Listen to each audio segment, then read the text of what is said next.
એક પહાડ જે ભારત અને ભારતીય ઉપદ્વીપથી પણ ખૂબ જૂનો છે. એક પહાડ જેણે ભારતીય ભૂભાગ અને મોસમ નક્કી કરી છે. એક પહાડ જેણે ગંગા યમુનાના મેદાનોને રેગિસ્તાન થતા બચાવ્યા છે, પણ એક સમય એવો આવ્યો કે હવે તે પોતાના અસ્તિત્વ બચાવવા માટે સંઘર્ષ કરી રહ્યો છે. વાત છે અરવલ્લી પહાડની શૃંખલાની, જે પોતાના અસ્તિત્વ માટેની લડાઈ લડવા મજબૂર બન્યું છે.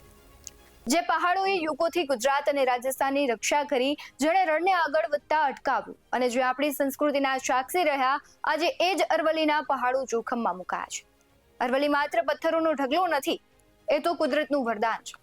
પણ અફસોસ, આજે વરદાન પર ખાણિયા માફિયાઓની નજર પડી છે અને કાયદાના કાગળો પર તેની વ્યાખ્યા બદલી નાખવામાં આવી છે. 20 નવેમ્બર 2025ના રોજ સુપ્રીમ કોર્ટની બેન્ચે અરવલ્લી ટેકરીઓ અને પર્વતમાળાની વ્યાખ્યા અંગે એક મહત્વપૂર્ણ ચુકાદો આપ્યો. સુપ્રીમ કોર્ટની બેન્ચે તેના નિર્ણયમાં ભારતના સૌથી દક્ષિણ પર્વતમાળાની વ્યાખ્યા અંગે કેન્દ્રીય પર્યાવરણ અને વન અને આબોહવા પરિવર્તન મંત્રાલયની આગેવાની હેઠળ સમિતિની ભલામણોને સ્વીકારી. ઉત્તર પશ્ચિમ ભારતમાં ફેલાયેલી 692 કિલોમીટર લાંબી અરવલ્લી પર્વતમાળાની નવી વ્યાખ્યા અનુસાર અરવલ્લી પર્વતમાળાને અડીને આવેલા જિલ્લાઓમાં સ્થિત અને આસપાસના ભૂપ્રદેશ છે, એમાં ઓછામાં ઓછી 100 મીટર ઊંચી કોઈ પણ ભૂમિ સ્વરૂપને અરવલ્લી ટેકરીઓ ગણવામાં આવશે. જો પહાડ 100 મીટરથી નીચો હોય તો તે અરવલ્લી નથી? આ સવાલ થઈ રહ્યો છે. ત્યારે સમજવા જેવી એ બાબત છે કે જો કોઈ બાળક નાનું હોય તો શું એ માણસ નથી? પહાડની ઊંચાઈ ઓછી હોઈ શકે, પણ એનું મહત્વ ઓછું નથી. આ વ્યાખ્યા કોના માટે છે? પર્યાવરણ માટે કે પછી પર્વતો ખોદીને કરોડો કમાવા માંગતા માફિયાઓ માટે? વિચારો, જો 90% અરવલ્લી સંરક્ષણની બહાર થઈ જશે તો દિલ્હીથી ગુજરાત સુધી પ્રદૂષણનું ઝેર ફેલાશે.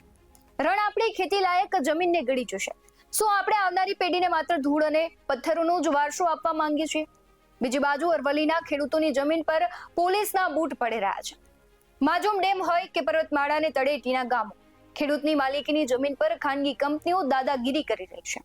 જ્યારે ખેડૂત પોતાનો હક માંગે ત્યારે તેને વિકાસ વિરોધી કહેવામાં આવે છે, પણ સત્ય તો એ છે કે જે જમીન આપણું પેટ ભરે છે એને વેચવા માટે મજબૂર કરવામાં આવી રહ્યા છે. હવે જાગવાનો સમય છે. જો આપણે મૌન રહીશું તો આવતીકાલે અરવલ્લીના પહાડો માત્ર ઇતિહાસના પુસ્તકોમાં જ જોવા મળશે.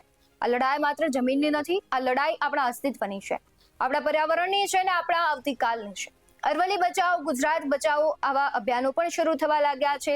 ઘણા બધા નેતાઓ છે, તેમણે તેમની પ્રોફાઇલ પણ ચેન્જ કરી નાખી છે અને ક્યાંક આ પર્વતો છે તેને બચાવવા માટેનું એક પહેલ પણ તેમણે કર્યું છે.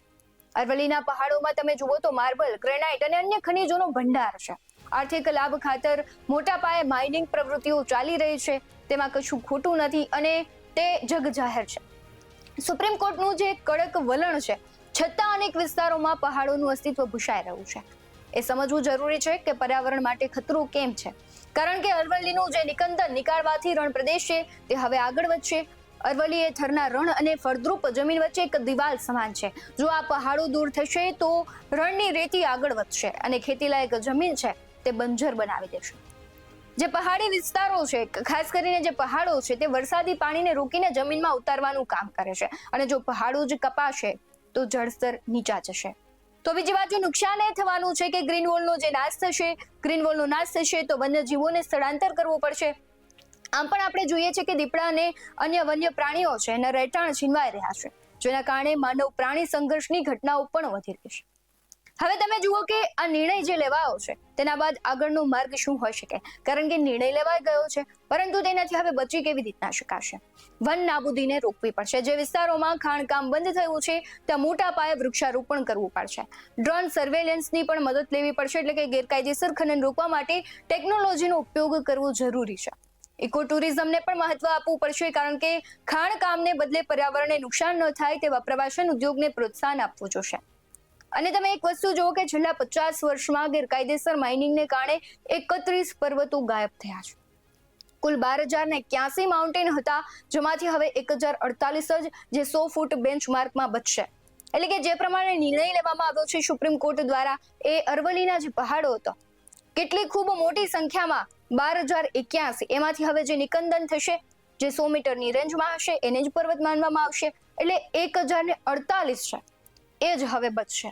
મતલબ કે 90% પર્વતનો નાશ થશે અને તેને અરવલ્લીનો ભાગ નહીં માનવામાં આવે. અરવલ્લી બચશે તો ગુજરાત અને આસપાસના રાજ્યોનું પર્યાવરણ પણ સુરક્ષિત રહેશે.